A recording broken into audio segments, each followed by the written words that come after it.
Good Voch Raboisai. Lilu Nishmasimi Mirosi Ruspas Mordechai. Today's shir is sponsored anonymously by Kalman of the Five Towns. Lilu Nishmas Mנחem Mendel ben Reb Simcha in honor of my 7-year-old son Samson, Chayim Shimshon, for just completing Mishynayos Massekhet Shekalim. Be'ezrat Hashem, he's starting Yuma this week. And by Noam Fix's mom, Chaya Fix, Lilu Nishmas Aaron Yehuda ben Tzvi וחיה.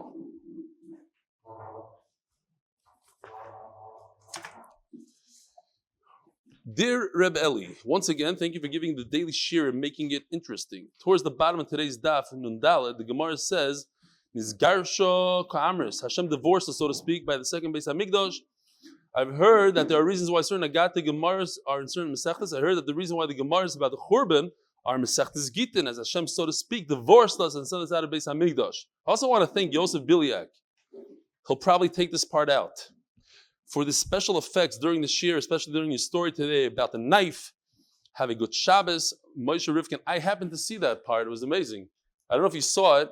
So I have a pencil in my hand, and I'm demonstrating how the guy took the knife and grabbed it. So Yosef Billy did a whole shtick there. The knife goes, and it goes, and I catch it. The only thing you're missing is like blood splurting out of. You are going to do it? Okay, good. The machshava also counts. You thought it would be a little gory. Oh, yeah, I'm going to get to there. I'm going to, yeah. No, I didn't, but I believe you. Dear Rebelli, I just pulled this one out. I didn't read it really in shir, but it has to do with the last one. This is from May 20th, from Mordechai Sapaznik. Yesterday in Daf 38, when you were saying the shir, and you mentioned about Beis Avkinas and the pillar of smoke by the Ketores, Yosef showed an animated picture of the smoke. I want you to know that when Yosef does things like that to the video of the shir, it really helps me enjoy watching the shir with a geschmack. May you and Yosef be able to continue to do all the great things that you do for many more years to come. Your Talmud, Mordechai Sapaznik. Tzvi Medetsky. Dear Rebelli, do not stop showing pictures of Shaq and Michael Jordan. That's why I watch. Anonymous. I guess I wasn't supposed to say his name. Sorry, Tzvi. And finally, it's a 2-page email in Hebrew. He says that he speaks English. That's his mother language, but it's hard for him to write in English. And he wrote me a whole thing, so I'm not going to read it. Let's see if there's any shvachim about me. No. So I'll go right to the end. David Abrams Elad. Yishkoyach David Abrams. Beautiful. I read it all. Nice stuff. Okay. Oh, there's more? Yeah, I'll read it different time. I read it. The email from Kalman I read, yeah. I read 2 of them actually on Friday. First of all, I don't read, people that send them for sponsors don't read their emails, but I read 2 of his. That should do it. Says the Gemara, today is Daf Nun Hey. Tomorrow is one of the best dapim of all time. It only has 2 lines on it. Shir starting at 5 to 8 tomorrow. I'm going to have to work some magic and make it, stretch it somehow, come up with some stories, but I looked at it. It was very difficult. On 2 lines, even for me, it's difficult. Yes. I'll read the Hebrew email. Yeah, maybe that's what I'll do. All right, so we're holding by the last line on Daf Nun Daled Amud Beis. Not alas Adam memi shememores boy. We're talking about the Kohen Gadol on the holiest day of the year, on Yom Kippur, performing the avodah in the Beis Hamikdash. And he takes the blood. There was a person. First, he shechs the animal. He has to do everything himself. There's no helpers on Yom Kippur. Everything. So he shechs the animal by himself. And then he does some sort of trick. He does most of the shechita, and he lets somebody else finish it. And he grabs this bowl, and he's able to catch the blood. But then he goes on to do other things. So he gives the blood over to another kohen, and the kohen sits there and mixes it so it doesn't congeal. Now, the Mishnah says he takes the blood from the person in order so it shouldn't congeal. And he goes back to the exact same spot where he did the Ketores. And that is, if this is the Aron, he goes into the Kodesh HaKadoshim, the holiest place on earth, the holiest place in the Beis HaMikdash. And in the Kodesh HaKadoshim, there's an Aron. In the Aron, because we have some time tonight. You have the luchas. These are the luchas inside the aron. On top of the aron, we spoke yesterday about the kruvim, the amazing kruvim. One is a zachar and a cave to show the love of HaKadosh Baruch Hu, the Klal Yisrael. And he positions himself right between the bottom, right between the two poles. That's where he does the k'tairis. And that's where the famous Evan Shasiya, the stone, is on the bottom right over here. And he takes the blood and he goes back to that spot. Now this is the blood of the bull and there's the blood of the goat. It's the same spot, the same thing. And what does he do? He sprinkles the blood. But we're going to learn today that he aims at the aron. This is the kapairos right over here, this top part that comes off. He aims it at there, but it never touches. It doesn't touch the aron. So it's 1 to the top. He aims 7 to the bottom, but they don't actually hit the aron. They hit the ground. That's where we're at right now. Says the Gemara.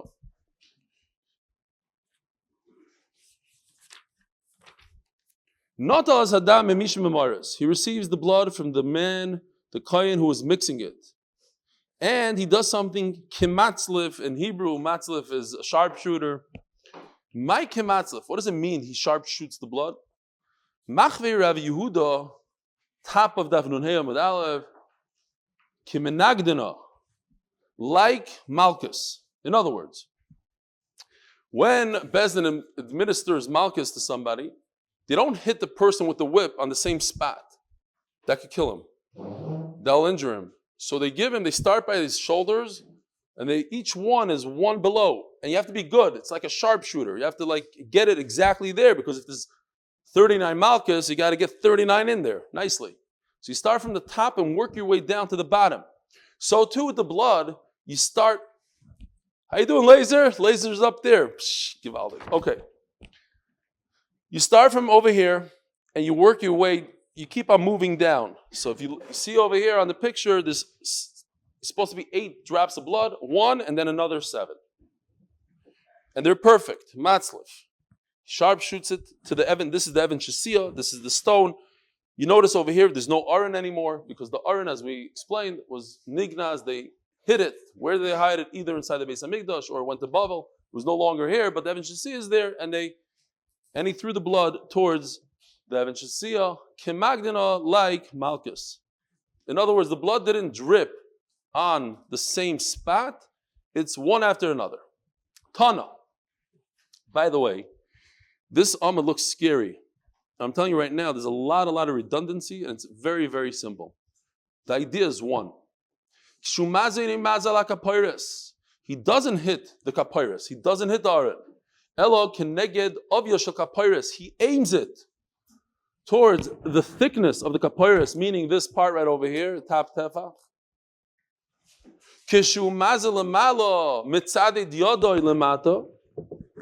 And like this. So there's 1 drop of blood that's lamala, and there's 7 that are lamata. The Gemara says there's a difference. The difference is as follows. The lamala comes first, so this would be the correct picture. Basically, the question is his hand like this or his hand like this? It might be easy to remember. If you have a ball in your hand and you want to get it upwards, your hand, the back of your hand will be down, the palm of your hand up, and you go like this. You throw it up. If you want to throw it downwards, the back of your hand will be up. It's just a question. I believe, I did see someone that maybe hints to something else, but the way I understood in Rashi and the Rabbeinu Chananel, there's no difference in the motion of the hand. It's not like, I saw someone that wanted to say that the blood actually goes upwards and lands downwards when it's lamala. But I believe, correct me if I'm wrong, that the motion will be the same. It's just a question if the palm of your hand is up or the palm of your hand is downwards. So the Gemara says, this is a beautiful picture because it shows you how the blood is in the kli, the golden vessel, and it's only with 1 finger. And this finger he dips in every single time of the 8 times that he's doing the blood. Even if he has enough blood on his finger, he has to re-dip it. And over here you see that the back of his hand is downwards because this is the first zrika. And he goes like this. He throws it towards, and it lands on the Evan Shasi. However, but when he's sprinkling the blood for the 7 last ones, mitzadid yadai lamala. Yadai over here would mean the back of his hand. So now he's this way, and he's shooting the blood 7 times that way, as in this picture. So it's basically the same thing, but it's not, because his hand is just flipped over. In both of these pictures, you can see the difference is that his hand is flipped over. Okay? Again, I think the way for me to remember is when you want to throw a ball upward, you'll be underhand, and you go like that. So the back of your hand is down. But when you want to throw the ball downwards, that's lamata, the back of your hand will be up. Okay. Vinani mili. How do you know that he's not touching the Aaron? Okay, I think we should do the sugya outside. And basically, what I'm going to say now, in a minute, is all these lines, 25 lines of Gemara. Basically, we have 2 psukim over here. You have the pasuk of Sa'ir. This pasuk Tesvav. So let's go to pasuk Yudalit. Doesn't matter. We're talking about Sa'ir first, but pasuk Yudalit. V'lagach midam apart. He should take the blood of the bull. The psukim are different, very different. They're saying the same thing, but very different. The pasuk of the cow, of the bull, tells us that there's 7 sprinkles. Where? Lamata. The pasuk of the sa'ir, of the goat's blood, tells us that there's 1 sprinkle on top. This is a big difference. Now, both of them, we're going to merge these 2 psukim together. Why?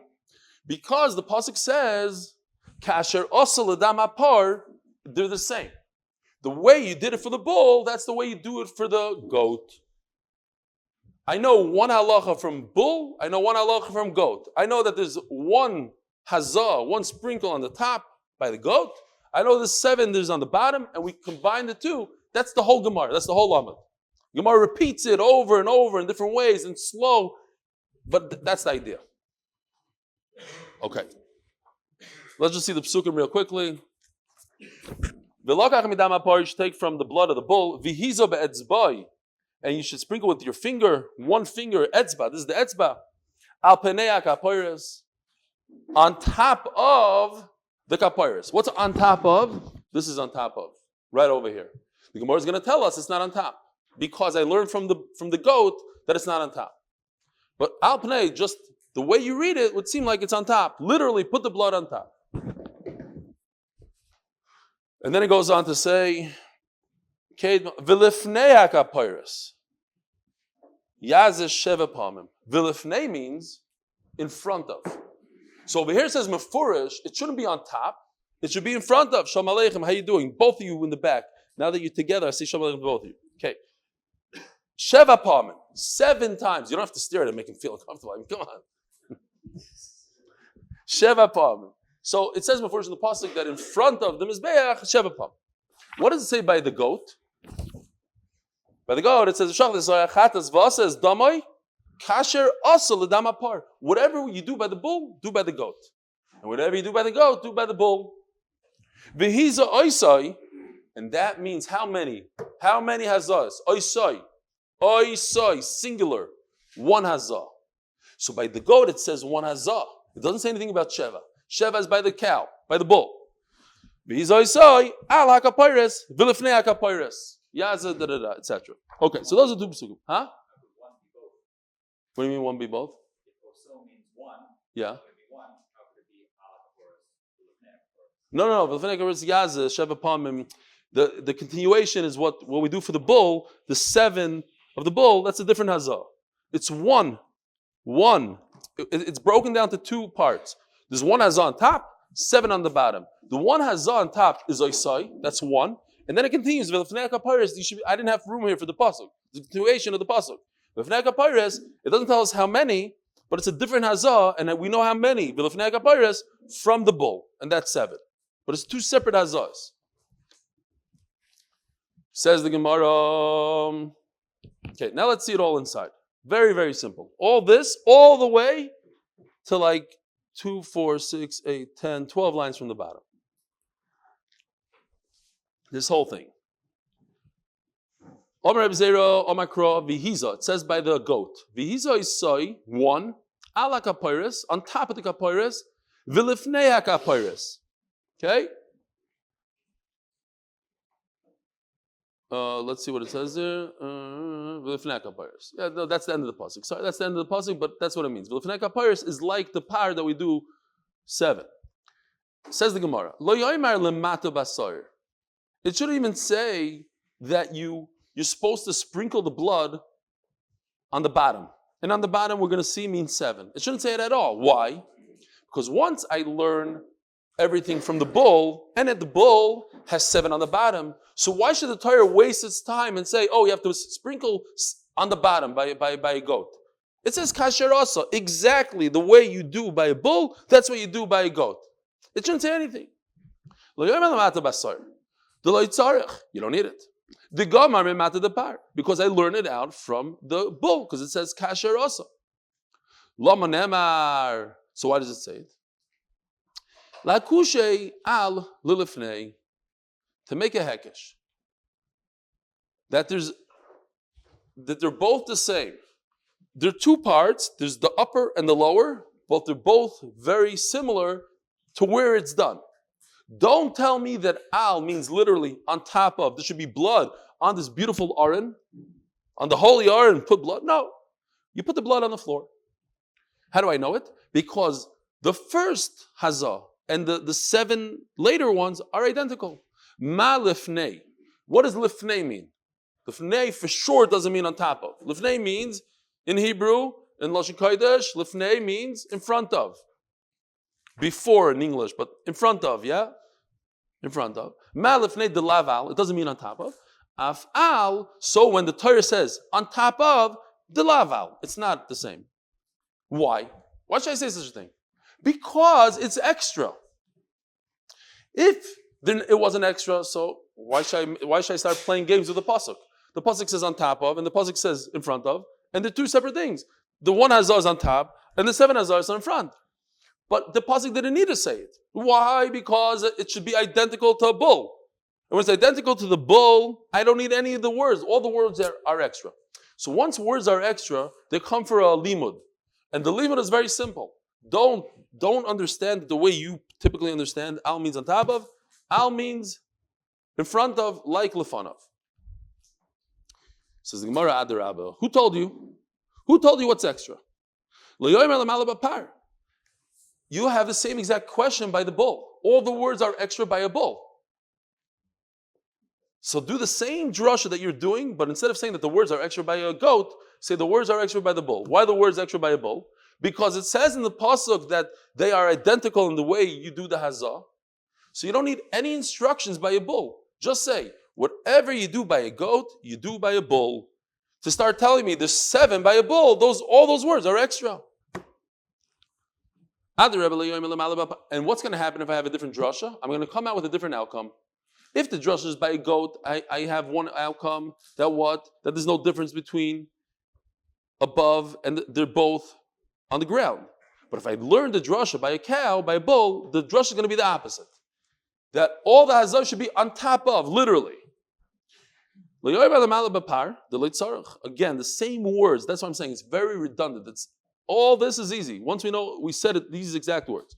But now we're talking about the cow. It shouldn't say lamala by the bull, deloit sarach, it's extra, the gomer memala the sarach, because I learned it all out from a goat. Lama nemar. So then why does it say it? La kushi lifnei lal, to say the same hekesh that we said a second ago by the goat. We're going to have the same hekesh by a bull. Ma'al al mamish. Oh, now al means on top of. So now af lifnei al mamish. Who told you that the word lifnei means in front of? Why is the word al on top of not as serious as the word in front of? You said, al doesn't mean on top of, it means in front of. Maybe now we should do the opposite. Say that in front of doesn't mean in front of, it means on top of. We're making a hekesh. The 2 words are the same. They mean the same thing. Hi, Mai. Says Gemara, no, it doesn't work so well. You know why? It makes a lot of sense if you do the hekesh on the goat, So now I have nothing extra. Whatever is extra by a cow, I have a good limit for it. But if I do it, I'm just saying this balpeh. If I do the hekesh by the cow, then I'm stuck. Now I have a whole extra pasuk by a goat, and I have nothing to do with the extra pasuk. But if I have the hekesh, I use the hekesh by the goat, and my extra pasuk by a cow, I have something to do with it. You know what? For the rest of the Torah, the what? If you tell me that the drush is by the goat, so I could use, I have something to do with the extra words by the cow. It's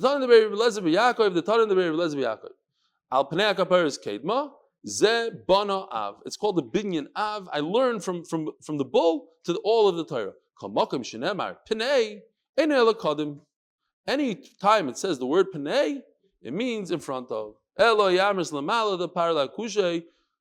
if you say that you're going to learn the whole pasuk of par of bull for this hekesh, now I have a whole extra pasuk by a goat and I have nothing to do with it. Okay, now we're going to go through this whole sugya one more time. From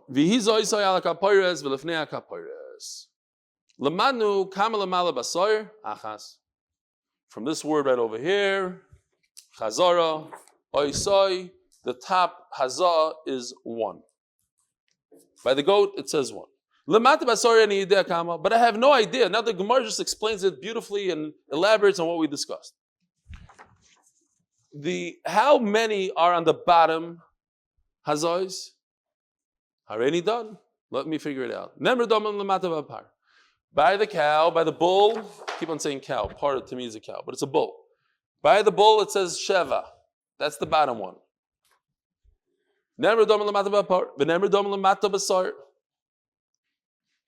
It says there's blood by a goat, but it doesn't say how many. But there's a number by bull, 7. Why? Once again, because the Torah says kasher asa, that they're identical. The way you do it by the goat is the way you do it by the bull. That's how you do it by the goat. Oh, who told you to learn like this? Maybe you learn it differently. Yeah, this is Gemara. We're going through the whole process, the thought process, how the Gemara came up. We're not giving you the halacha at the end. We're telling you how we got there. Well, maybe there's a better way to learn it. Who said, why should you go to the bull? Let's look within this animal, the goat itself. How many do you sprinkle by the goat itself on top? 1. So maybe you should sprinkle on the bottom 1. Learn from the goat itself. Why are you jumping to another type of animal? Another avodah. It should be 1. Says the Gemara, nearly midayma. You know what? Logically speaking, it makes sense to learn from a bull.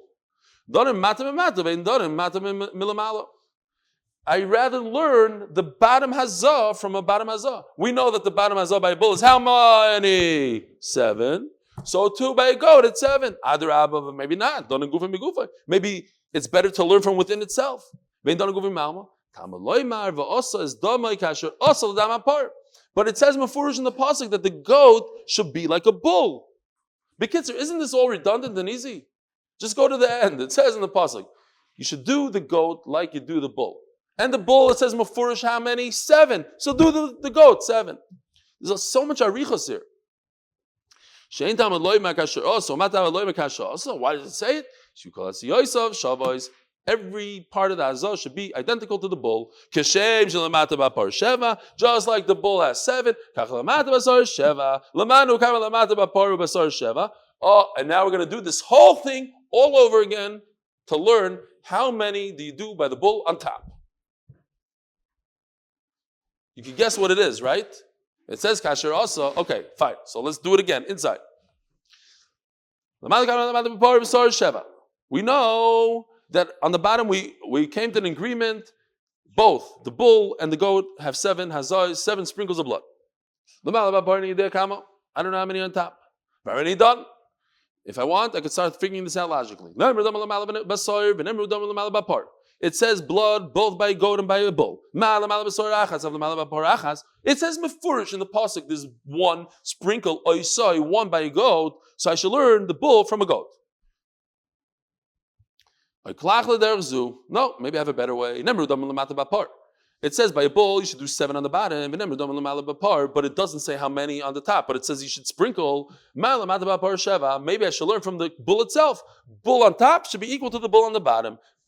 Just like the bull on the bottom is 7, so 2 on top 7. Nearly me doimo. Who is this similar to? I wasn't lying to you, Naftali, when I said this is easy stuff. That's all redundant, right? Piece of cake.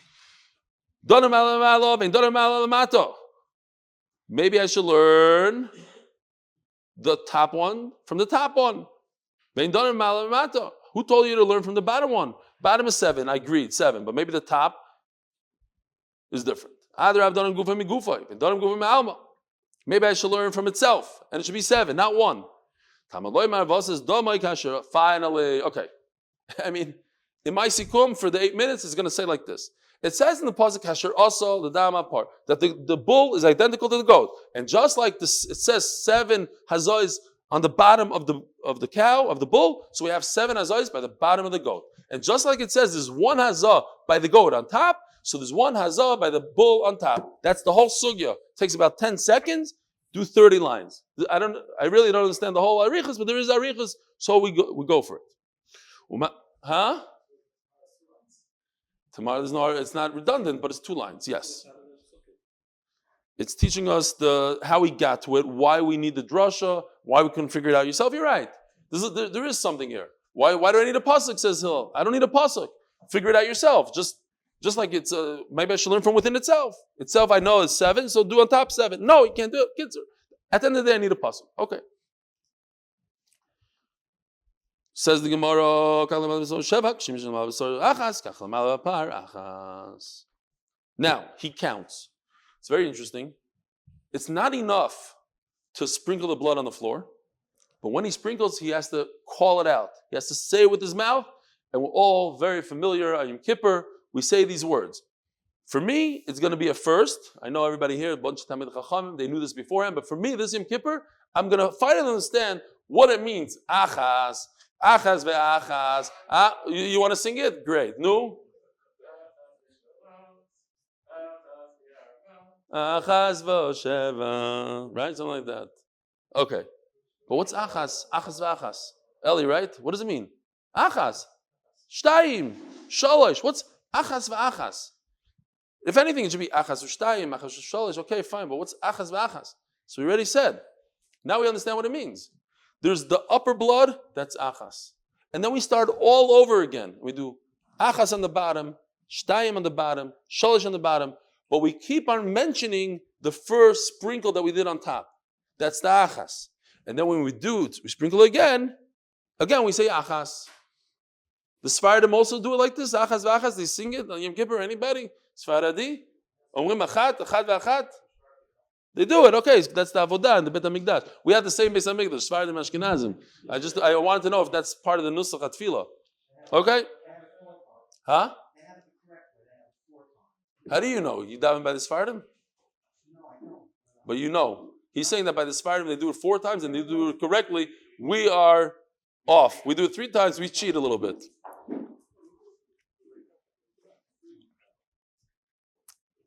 It's 4 times, 2 for the bull and 2 for the goat.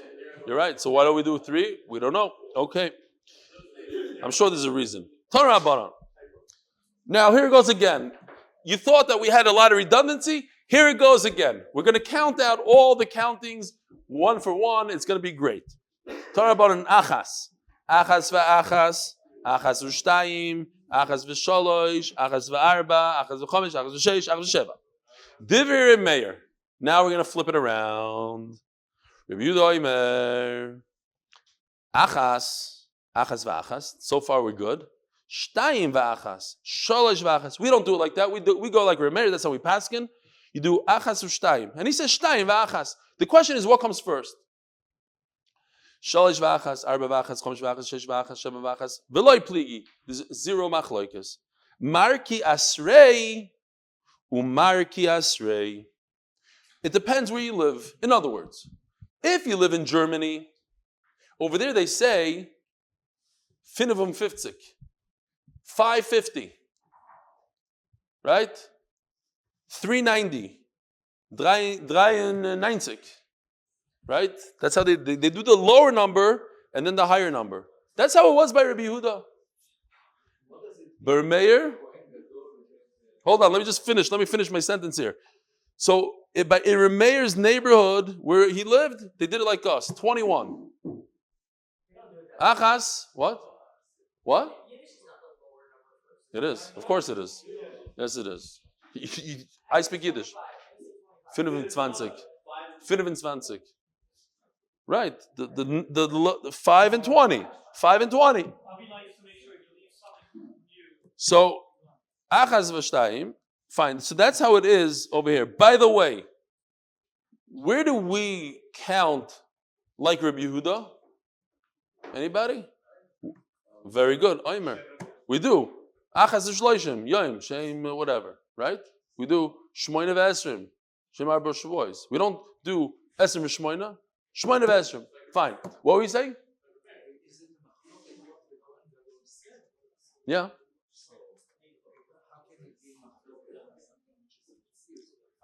Shalom Aleichem. I had the kasha 10 times already this week. Everything. How's there a shaila where the paroichas was? Was it 2 paroichas? He wants to know, how's there a question what the Kohen Gadol said?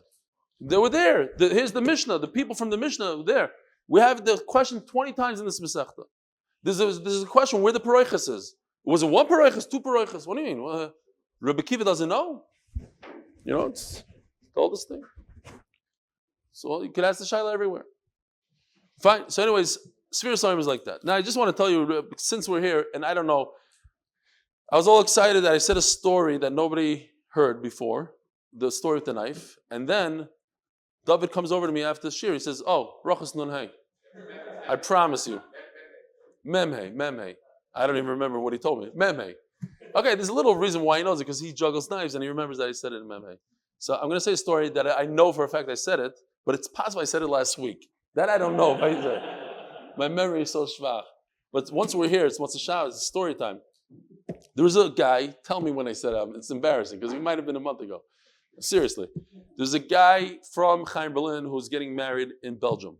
And one of my friends said, it's not nice. Not a single bacher from yeshiva is going to Belgium. We have to go. So I'm like, you're right, we got to go. So he says, I have a great idea how we're going to do this. It's not going to cost any money. We're going to go to the Boss outlet. No, when did I say the story? No, you don't remember? A while ago. Okay, good. So we'll say it for the new guys. We're going to go to the Boss outlet. It's in Stuttgart, Germany. And we could go, what?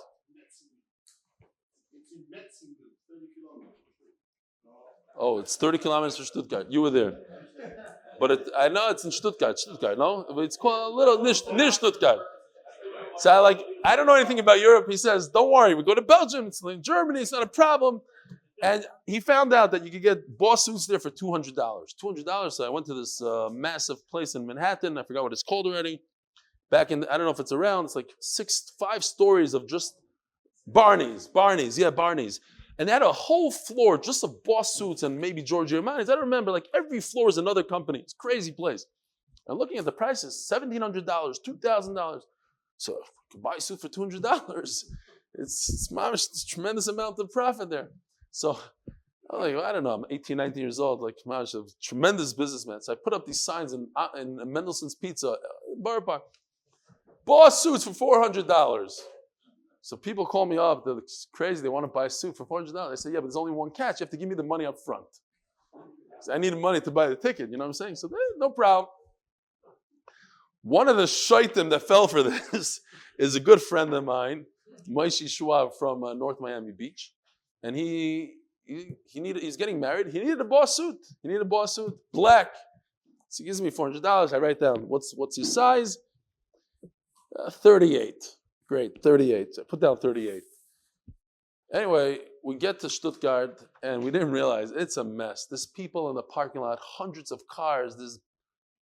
It's crazy. We're not the only ones that know about this place, right? The doors open, let's say at 9 o'clock. People start rushing. It's crazy. It's like a Black Friday. The doors open and they start grabbing things off the thing. And I'm going with my thing. And I found one suit, I put it down. A second later, it's gone. And some German guy chaps it. It's mine. No, it's mine. I have a thing. It's a disaster. I walk out of there, mamish, without a ishkoyach. And I have my suits. Everything's good. I come back, and I got myself a couple suits, and I come back to America. Baruch Hashem, everything fit, everybody. Besides my poor friend Moshe Schwab. This suit, I'm telling you, it went down to his knees. It turns out that I told the lady like 38, so she said, 8:30, 8:3, okay, 8:3. Like in her mind, she flipped it from 38 because in German everything's the opposite. The 8 comes before the 3. You say 38. The kids say, can't like size 83. I get this guy. He's a 38. He's a size 83. Like Azoy Grois. So, to make a long story short, he wanted a boss suit no matter what, and he paid $400. So he went to the tailor, and he had his suit tailored for him. He took an 83. Now, let me tell you what it looked like here. You see this pocket right over here? You go to the chasana. The guy shows up at his wedding like this. He cut down his suit, and the pocket was on the bottom, like this. Man was like this. Like, what's going on? He goes, I'm wearing a boss. Hey, you see boss. All right, anyways, so that was that.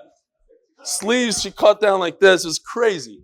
He wore a boss. Why is he wore a boss? This is chasana. All right, anyway. So this is, I remember this ma'aseh because of Marki Asrei. If you're in Germany or you speak Yiddish or different countries, the lower number comes before the four, but they're saying the same thing. Either you say Achas Ushtayim, please on Yom Kippur, when you're doing this, don't think about that story. Please, you gotta be serious. Achas Ushtayim or Shtayim va'achas, but it's the same thing. It's the same thing. Zok De'ele Gemara. We're holding 2, 4, 6, 8 lines from the bottom. The Kuli Alma. Yeah, the guy's laughing in the middle of the Musaf and what? What's that? Stefansky with the suit. You just got to picture this on the bottom. I'm not joking. A little flap on the bottom of the suit. Okay. Yeah, you work. The Kule Alma Miyas Hazari Shoyden Tzricha Minyan. There's no question, according to everybody, that he has to say Achas. You have to count it. Im Kol Achas V'Achas My Taima. But why does it have to be there? Okay, you're done counting it. Now you count 7 and Shema Yisrael. Why does it have to be there? Now, I found there on the side, I think it was the Rabbeinu Chananel. Maybe it's the Tosis Shanim, I don't remember anymore. Maybe it's the Tosis Shanim. That says, you can't say, it has to be 7. You cannot count to 8. That you can't do. You have to count 1 and then another 7. But you can't just do 1, 2, 3, 4, 8. Fine. My timer, why do you have to count that one with everyone? So interesting, Rashi explains this line, that if a person gets to say achas every single time, he has like that extra minute to concentrate, that extra moment to concentrate, and I'm at 3. You know, sometimes you ask a question and the guy goes, well, and during that one word, he thinks of the answer he wants to tell you. So over here, he says, achas, is like, where am I holding? Okay, shalosh. Achaz v'arba. Okay. Gives him that extra second not to make a mistake. What if you don't make a mistake? You're very good. You're not going to make a mistake. So you don't have to count the first one. That's what the Gemara is going to say. It's just that you shouldn't make a mistake. Rechon says, no, this is a dairaisa. This is not a joke. Rechon Omar kra v'lifnei hakapoires yazeh. That's already in this pasuk right over here. Pasuk we're talking about. V'lifnei hakapoires yazeh. Shein tamad lo yazeh. This word is extra. Why? Look at this. You should sprinkle. So then why does the Torah repeat Yaza? He's already sprinkling. He should take his finger and sprinkle. But this word is completely extra. You don't need it. Take it out. Not now. Chas v'shalom. It's in there. There's a reason why it's in there.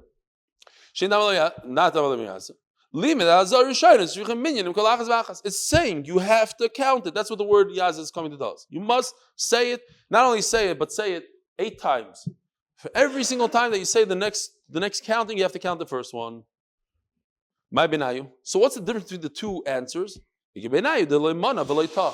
According to Rabbi Yochanan, that you have to count, and it says in the pasuk, Rashi says chukah, and chukah is ma'akev. If you don't do what the Torah says in the avodah of Yom Kippur, bye-bye. You aren't yaitza. Why? Because it says the word chukah. Chukah means you don't ask questions and it has to be as so. But according to Rabbi Elazar, the whole reason it's a practical idea that you shouldn't forget where you're up to. Let's say I didn't count, but I didn't forget. I did beautifully. I did one on top, 7 on the bottom. You're good. It's not a deraisa, it's just a practical thing. So you don't have, you yaitza. Okay. So the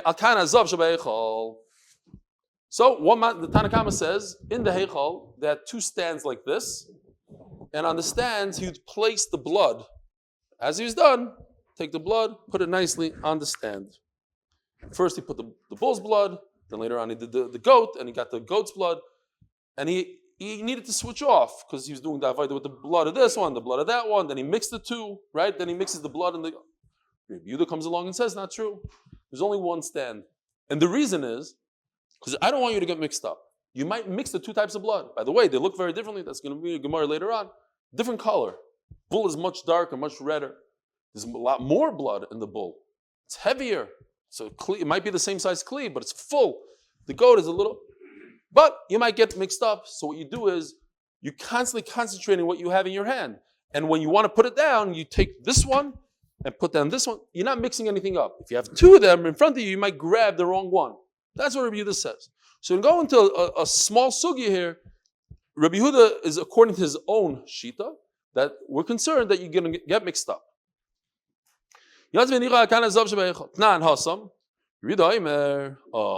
Shekalim now. You remember the sugya in Shekalim? So in the Beis Hamikdash they had these pushkas, kupot tzedakah. They're called shofros.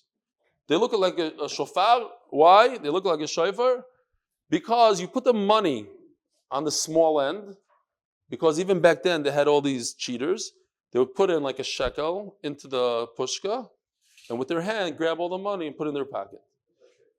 Yeah. So if you have a pushka like that, a big pushka, it's not good. You don't let people stick their hand in there. So what they did is it was shaped very narrow on top, and on the bottom it was larger so that it could contain a lot of money, but that nobody could put their hand in. The opening was very small. So it says like this.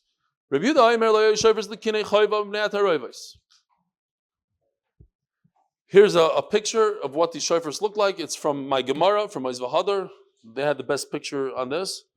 So basically, the 13 shofars were in a circle, and they had different things on them here. Eitzim, Levina. If you donated wood, you put your money into the wood. If you donated frankincense. Rabbi says there's no chayva here. There's no obligatory karban. There's no karban chatos in here. If anything, there's all oilos, but not chatos. Okay. Here, the Gemara says, what does it mean? The problem is that you might mix up the chatas with the oila. He might take out the kohen, might use chatas money. Now, what happens here? Typically, chayva is, Rashi says, if somebody's a zava, a woman who gave birth, she has to bring obligatory chatos and an oila is an adava, 2 birds. Now, the way it worked is, all they had to do is, they put it in a pouch, throw it into the pushka, and go home. The kohen comes at a certain part during the day, opens up the pushka, takes out these here, I have 10 of these, and he goes and he buys with it the birds. He takes care of business for you. You don't have to worry about it. It's going to be taken care of that very day. The problem is, what if the kohen grabs, by mistake, he grabs chatas money, and he brings oila with it. Now, we know that the oila bird, the blood is sprinkled on the top of the mizbeach, and the oila and the chatas bird is on the bottom. The reverse of an animal. The birds are the opposite. Okay. The problem is, it's in the wrong place. You're going to mess up the karbanis here. That's what he says. I'm concerned. Abaye tells, I don't understand. He tells his Rebbe, Rav Yosef, right? Rav Yosef, the blind Rav Yosef, the Rebbe of Rava, Abaye. V'nevetrei. What's the problem? Make 2 boxes. V'nichtev alayu, hey the chayva, v'hey the nedava. What's the problem? Just write on it. We have pushkas all the time. It says, this is for the Kinyan Svara, this is for the Beis Medrash, whatever it is. It says on the box and finish. It says the Gemara, obviously, Daf Nun Hey Amud Beis. Lesle Ksiva. He doesn't hold that writing is going to help. You could write, but people make mistakes. And since people make mistakes, it's not going to help that you're writing that this is a chayva, this is an adava. L'ilui nishmas, we just turned to Nun Hey Amud Beis, L'ilui nishmas Uri Ben Mattisyahu, and for the success in Gashmius, and especially ruchnius of his grandchildren. Interesting that I saw in halacha, it says that it's better not to make two pouches that say on them tefillin shel roish and tefillin shel yad. It's much better to put the roish in all the way in the back and the yad in the front because of this idea from based on this Gemara. People make mistakes. So what if it says roish this? You're not gonna one day you're gonna forget. You're gonna take the wrong one, and then you're gonna have a problem of overlas yason. If you grab the tefillin shel roish first, it's gonna be a problem. Says the Gemara, "Disnan Reb Yehuda Omer lo yahayasham elo kan echad bavad." So what does that have to do with our Gemara? What do these shofars have to do with anything? Because of our Mishnah. Now our Mishnah is only one stand. Trei my time Eloi mishum de mechalfi. What's the problem with two stands? Because he's going to grab the wrong blood and do the avodah with the wrong blood. Says the Gemara, and I'll prove it to you. At the end of the day, what's the problem? Just write on the stand in big words, bull, and on the other one, goat, and you're not going to make a mistake. Ella, the Rebbe Yehuda, less like Siva. You see that doesn't work. Meisvei shloisha asar shofars hayu b'migdash. There's 13. I just want to point out real quickly. First of all, I have here. When I was in New York, we were doing Shekalim in New York, and I sent this file to a guy. And in New York, everything's large. Look how he printed it out beautifully. So these are the 13 shofars. I want to point out I'm not so excited. I love this artist. He's great. This is Rabbi Nathan Farber from the Five Towns. He's great. This is not accurate for us because this picture is better because it's in a circle. This just explains to you what the shofars are. He did a shofar literally like a shofar. That's all good. And so here it is. I don't know if it's too large. It's good enough. Okay. So you have over here the first shofar is Tiklin Chadet, and that's the Mefarish on Massekhet Shekalim. Also, that's the name of the Sefer based on this, because the whole Shekalim is that every year every Jew must give a half a shekel, and he puts it in this shofar. Now it's called Tiklin Chadet, means new, and that whole year you put it into that shofar. But once the year is over, once it's the next Nisan, and you remember that you forgot to bring the Tiklin, you forgot to bring the Machzah Shekel, you put it in another shofar. And what do you do with it? They build bridges and stuff. They fix the walls and that kind of stuff. Then there's one called Kinim. Kinim is the pears. It depends if you go like Rabbi Yehuda, he says there's no chayv in here, so it's only he writes used as an oila, but according to Tanakama, it's the pairs of birds, the chatas and oila. And over here you have goizlei oila, the babies, the baby birds. When was it that we brought birds there? Real live birds? It was last Motzei Shabbos? 2 Motzei Shabbos ago. Eitzim, if somebody donated wood, he didn't say how much, he brings the minimum. That's 2 pieces of wood. Remember the size of the wood? Amma and a amma. 2 feet by 2 feet, like a plank of wood. 2 of them. Levinas frankincense. How much frankincense? A kaimetz, a kmitza. You go like this with your 3 fingers, that amount. Each kain, the size of his thing. Zav l'chfayres. Now, this we're going to see. Rashi over here says it means it's to buy the kalim to fill the blood in. But there's another pshat, literally lakapayres for this. In Rashi in another Masechta says it's for this guy, for the kapayres. Okay.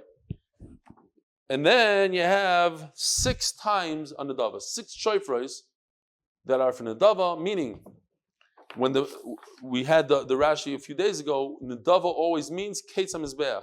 If there's a low time on the Mizbeach, then you pull out money from this shofar and you take. Now, why are there 6? It should be 1 pushka.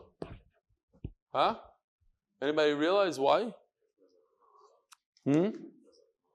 Because there are 6 Batei Avos. There are 6 families that are, which what happened? They're off? Interesting. Oh, maybe it's on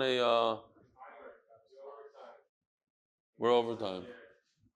Gary's messing with us remotely. Okay, so just real quickly, this is not like for the sugya, but just we're going through it.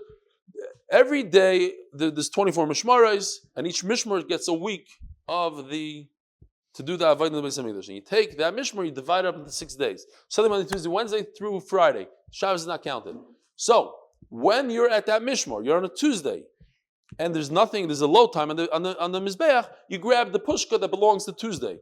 On Wednesday, there's another pushka. There's 6 pushkas. Okay, real quickly, how come there's no shofar over here for karbanos? So the Meiri says, because the carbon you have to do smicha on. So the owner always has to be there. You cannot put one in a pushka and run away from the Beis Hamikdash. You have to be there with your animal. Why not a mincha? A mincha is flour. Let's say I have to bring a mincha. Throw my money in a mincha pushka and run. I'm busy. I got work to do. No, it's so available that you don't need a pushka for it. Okay, fine. Says the Gemara, and believe it or not, we're not going all the way to the bottom because you have to leave a little bit for tomorrow.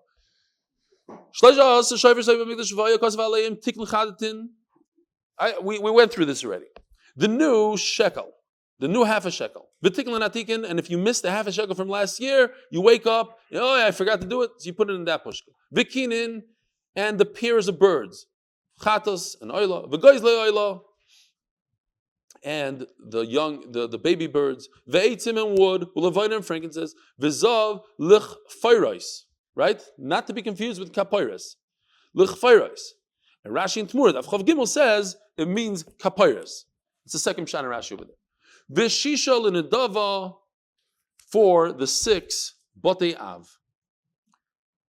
Tiklan Chadatin, the Gemara explains, Elish Kolm Shel Kol Shana V'Shana. These are the half a shekel that you bring every single year. Every Jew brings a half a shekel. Tiklan Atikin, and from that, they do all the karbanos in the Beis Hamikdash. Tiklan Atikin, the older ones, Mishalei Shakal Ishtoked. The one who didn't bring his half a shekel last year, Yishkol Shana Abba, you should bring it the following year. And what do we do with it? I think I might have something here. It doesn't really matter. It's not going to explain. This is from Shekalim, but the bottom line is Shiyari Lishka, the leftover. Meiser Shiyar goes Rosh Chodesh Nisan, Tavshin Pei Beis, supposed to be Tavshin Pei Aleph. You brought Tavshin Pei Beis. It goes for building towers and walls. Says the Gemara, okay, Kinin Hein Tyron. Guys the Oila, Kinim are the older ones, guys the Oila, the younger ones. Vechula and Oila is Divrei Rabbi Yehuda. According to Rabbi Yehuda, it's literally Kinim means older, just like Goizalais means the younger ones. So the Torah gives us 2 varieties of pigeons. They're the older ones, the mature ones, and the babies. That's what Rabbi Yehuda says. So it's a kasha. What's the kasha? You see from over here that the wording helps according to Rabbi Yehuda. It says kinim, I put kinim. It says this, I put in where based on what the word is. Why all of a sudden, if I have writing on a shofar, it works. And when it comes to a chatos, it doesn't work. I can't put it in there. If it says chatos, I might make a mistake. Over here, I'm not making mistakes. Says the Gemara, I'll tell you why. They said in Eretz Yisrael, okay, so once we did it, we might as well use it throughout Shas. There are 5 chatois that must die. If a person brings a korban chatos, in these 5 situations, they die. Why? One of them is number 3, mesu ba'aleh. There's a funeral going on here. If a person puts aside a korban chatos, he was mechal Shabbos by mistake, he has to bring korban chatos. And unfortunately, before he was able to get to the Beis Hamikdash, he drops dead. That korban chatos, you put it in a room, bye-bye, must die. So we're concerned that a person puts money in a pushka and he dies. If he dies, it ruins the whole pushka. There's nothing you can do with all the money. What are you going to do? I'm going to bring somebody's money. Maybe he died already, passed away, and this is money of a chatos that the owner died, and you can't bring it on the mizbeach. And you have to throw out all the money. Are we concerned that somebody's going to die? But not, says the Mishnah. If somebody sends money for chatos, sends a chatos, I could bring it. Maybe a guy died. It took 3 months for the money to get there. Who knows if he's still alive? What is that called? Very good. Who said that? You? Chazaka. There's a chazaka that he's still alive. Why should I assume that somebody's dead? Interesting enough.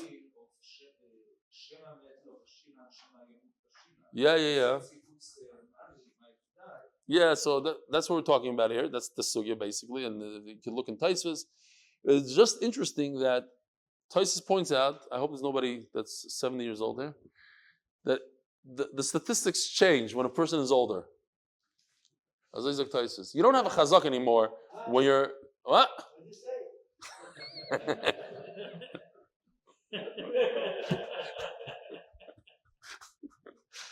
If you didn't hear him, he goes, what do you say?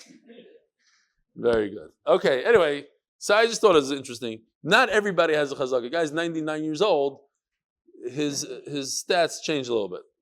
Fine. If he's a zav, okay, fine. Elo mishum chadash shemesu b'leil vaday. Not that I'm concerned that he might die. He died. You have a pushka with 400 people put their money in there. The whole day they're putting it in. All these women, all these yoldas come through, and all these zavim, zavais, throwing their money in. And all of a sudden, oi, you heard? Yankel died. But he put his money in the pushka. And now we can't bring a carbon. No, we know for a fact he died. All right, I guess we could stop here because it's late and we have time tomorrow. Rabbi Isai, have a wonderful week. Yishkoyach for all the guests for coming. Eli, good to see you. You came special? Or you were here for Shabbos?